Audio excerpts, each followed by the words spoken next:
नमस्कार मित्रांनो, मी निखिल. मराठी कथेमध्ये आपलं स्वागत आहे. कधी-कधी आयुष्य आपल्याला इतकं तोडतं, की आपणच स्वतःवर विश्वास ठेवणं सोडून देतो. पण खरी ताकद तेव्हा दिसते, जेव्हा आपण हार मानत नाही. अर्जुन एक छोट्या गावातला मुलगा. घरची परिस्थिती खूप गरीब. वडील रोजंदारीवर आणि आई घरकाम करत असे. पण अर्जुनचं एक मोठं स्वप्न होतं. मोठा माणूस बनायचं. अर्जुन खूप हुशार होता, पण त्याच्याकडे पुस्तके नव्हती. तो दुसऱ्यांची जुने पुस्तकं घेऊन अभ्यास करायचा. रात्री घरात लाईट नसायची. तो रस्त्याच्या दिव्याखाली बसून अभ्यास करायचा. लोकं हसायचे, "याला काय मोठं व्हायचंय?" पण अर्जुन शांत होता.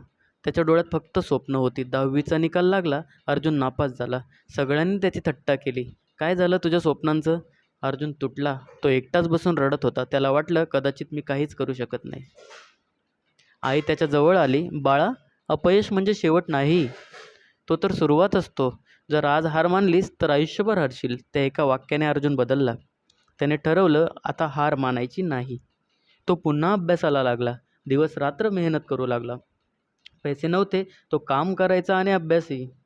कधी भूक लागली तरी तो अभ्यास सोडत नव्हता. लोक अजूनही हसायचे, पण आता त्याला फरक पडत नव्हता. पुन्हा परीक्षा आली. यावेळी अर्जुनने मात्र टॉप केलं. सगळं गाव आश्चर्यचकित झालं. ज्यांनी त्याचे मजाक केली, ज्यांनी त्याला हसलं, तेच आता त्याचं कौतुक करत होते.